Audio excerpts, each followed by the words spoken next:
We're calling all writers, storytellers and creators of tales of the paranormal and supernatural. Do you have a spine-tingling story that's too chilling to keep to yourself? If the answer is yes, then wherever you are in the world, the Haunted UK Fiction Podcast wants to hear from you. Whether you're a published author, an aspiring writer, or someone with a natural gift for storytelling, this is your chance to share your work with a global audience of listeners who crave the eerie, the unexplained, the otherworldly. We're looking for original fictional short stories or novellas with strong paranormal or supernatural themes. Your stories can be suspenseful, mysterious, atmospheric, terrifying, thought-provoking, even darkly magical. If your story is selected, we'll professionally narrate, record, mix, and master it into an audiobook-style format, then feature it on the show. You'll get a copy of the finished production to use however you like, and you'll retain full ownership of your work. There are no fees, no contracts, and no hidden jargon. Your story deserves to be heard.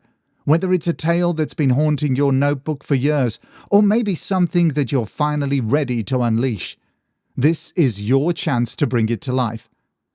To submit your story for consideration, email us at hauntedukfiction@hotmail.com. And don't forget to follow the show on Instagram at hauntedukfiction. Now sit back and enjoy the episode.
Hello and welcome, dear listeners, to Haunted UK Fiction, a sister podcast to The Haunted UK, which features original flash fiction, short stories, and novellas with paranormal themes.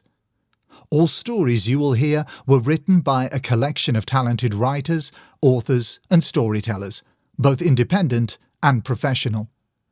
In today's Flash Fiction Friday bite-sized episode, we'll be reading Echoes in the Mist, which was sent in to us by Michele Liddle.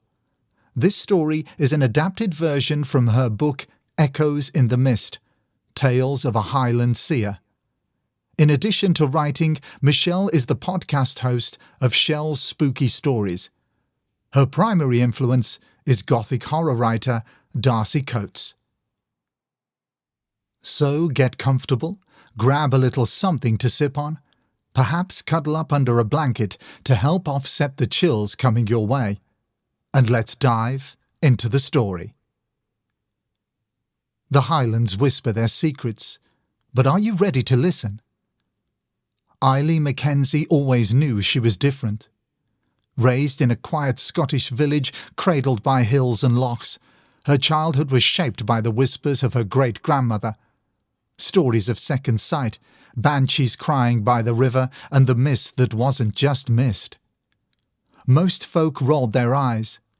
Eilidh never did. Even as a child, she'd see them. Shadows at the edge of her vision, voices carried on the wind when no one was near. Spirits that clung to ruined stones and fog-drenched fields. The gift, or curse, ran through her family, though her mother, Moira, had buried it beneath years of denial. It began again one October morning. The mist came thicker than ever, rolling over the glen like a living thing. Eilidh stood by the old standing stone behind her cottage and felt it. An electric charge in the air, the way the crows had stopped calling.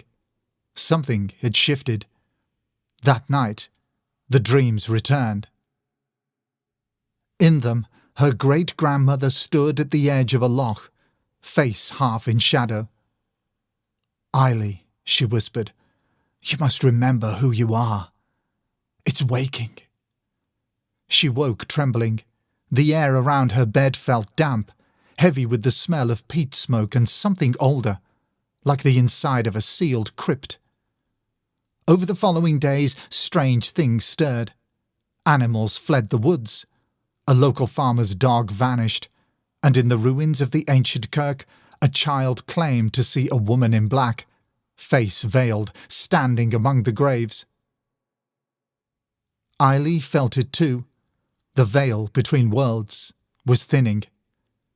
Not knowing where else to turn, she sought out Malcolm Fraser, a retired medium who lived on the edge of the village. He'd known her great-grandmother and greeted her with quiet recognition. "You've seen it, then?" he asked without preamble. "I don't know what I've seen." Malcolm poured tea into mismatched mugs. "There's something old stirring. It's not a ghost. Not exactly. More like a memory so strong it became a thing. Your family is bound to it." Eilidh frowned. "Why?" "Because she bound it. A long time ago." He led her to a trunk of yellowed parchment, salt-stained tokens and a faded photograph of her great-grandmother standing with two other women. The daughters of Cailleach, they'd once been called. Women who knew the old ways. Women who had tried to trap a spirit too strong to be forgotten. But the binding was breaking. The entity, Malcolm explained, fed on grief, pain and memory. It had lingered beneath the land like smoke in stone, drawn to seers. Now, with her great-grandmother gone, Eilidh was the only one strong enough to confront it. That night, the pub caught fire.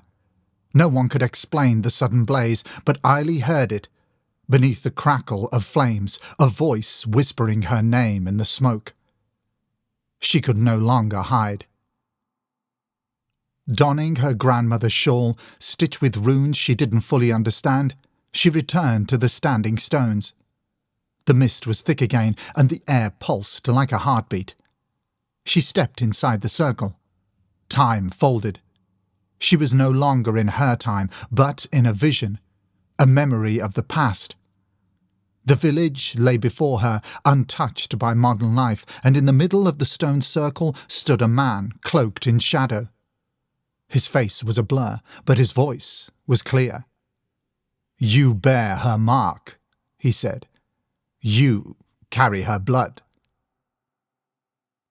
Eilidh stood firm. "Who are you?" "A memory," the shadow said. "But memories cannot die, and a wound that never healed. They silenced me, your women." He raised a hand, and visions poured into her mind. Violence, loss, a history buried in shame. This was no demon. This was an ancestral rage, a soul bound in sorrow. Eilidh reached into her pocket and took out the brooch Myri had left her. Silver, etched with heather and the sigil of the Mackenzies. "I see you," she whispered, "and I will not run." The shadow paused. The mist began to shift, and in that moment, Eilidh did what her ancestors could not. She acknowledged the pain. She didn't try to bind it, bury it, or exorcise it. She offered it rest. And the spirit wept. When she woke, the air was clear. The mist had lifted. The village would never know what she had done. Not truly. But something had changed. The crows returned. The woods grew silent. And at night, Eilidh dreamed not of shadows, but of her grandmother's voice, soft and proud. "You listened," it said. Echoes in the mist is the tale of a woman who stood at the crossroads of the past and present, and chose to heal the wound instead of fearing the ghost. And sometimes, that's what the dead need most. That brings us to the end of this episode. We truly hope you enjoyed this tale of mysticism and folklore. If you'd like to hear more from Michele Liddle, stay tuned as she's working on her next novel due out in 2026. You can also listen to her podcast, Shell's Spooky Stories, and follow her on Instagram at Shell's Spooky Stories. All this information, as well as website and email contact, can also be found in the show's notes. If you have an original story that would send a chill down our spines, and you would like to submit it for review, simply send it in to hauntedukfiction@hotmail.com. That's hauntedukfiction@hotmail.com. Until the next time, stay safe and take care.